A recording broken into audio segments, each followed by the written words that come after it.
তো এই এলাকা থেকে আমি মনে করি যে আপনার ঢাকা কলেজ, সিটি কলেজ, সাত কলেজ এগুলো ঢাকার বাইরে নেওয়া উচিত। কারণ এই কলেজের জন্য আমাদের ব্যবসা বাণিজ্য অনেক ক্ষতি হচ্ছে।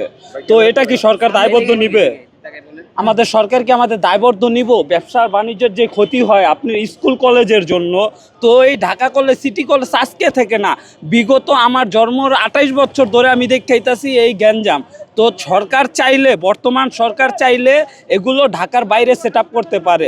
তো আমাদের অনেক প্রবলেম হয়। তো এখানে এই কলেজের জন্য কিন্তু চাঁদাবাজি হয়, এটাও কিন্তু প্রশাসনিক করতে পারে না। সব মিলাইয়া নিউ মার্কেটটা ব্যবসায় আপনার সব খারাপ ব্যবস্থা করতেছে এই কলেজের জন্য। তো আমরা চাই সাধারণ ব্যবসায়ীরা যে নিউ মার্কেট শান্ত শ্রেষ্ঠ থাক, কারণ এখানে অনেক লোক আসে মার্কেট করতে, শপিং করতে, অনেক ব্যবসায়ীদের টাকা পয়সা খাটানো আছে। তো আমাদের ব্যবসায় লস হইলে সরকার তো এটা দায়বদ্ধ নয় না। স্কুলের সমস্যা হইলে, কলেজের সমস্যা হইলে ওইটার টাকা পয়সা দিয়ে সরকার দায়বদ্ধ নয়, কিন্তু আমাদের লস কেউ দেখে না।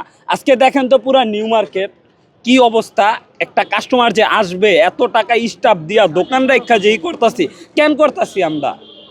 তো এটাই আমার সরকারের কাছে প্রশ্ন, মাননীয় প্রধান উপদেষ্টা, আপনি এই কলেজ দুইটারে আপনি ঢাকার বাইরে শিফট করেন, নালে আপনি ব্যবসা বাণিজ্য এখান থেকে উঠাই দেন, নিউ মার্কেট থেকে দুইটারে একটা করেন। কারণ এখানে হইবই, এটা নিউ মার্কেট, ঢাকা 10 রাজনীতিক একটা প্রভাব থাকে। তো তার জন্য আমি বলতাছি যে আপনার ঢাকা কলেজ এবং সিটি কলেজ, সাত কলেজ এগুলো ঢাকার বাইরে নেওয়া উচিত। তো সরকার এটা কি করে?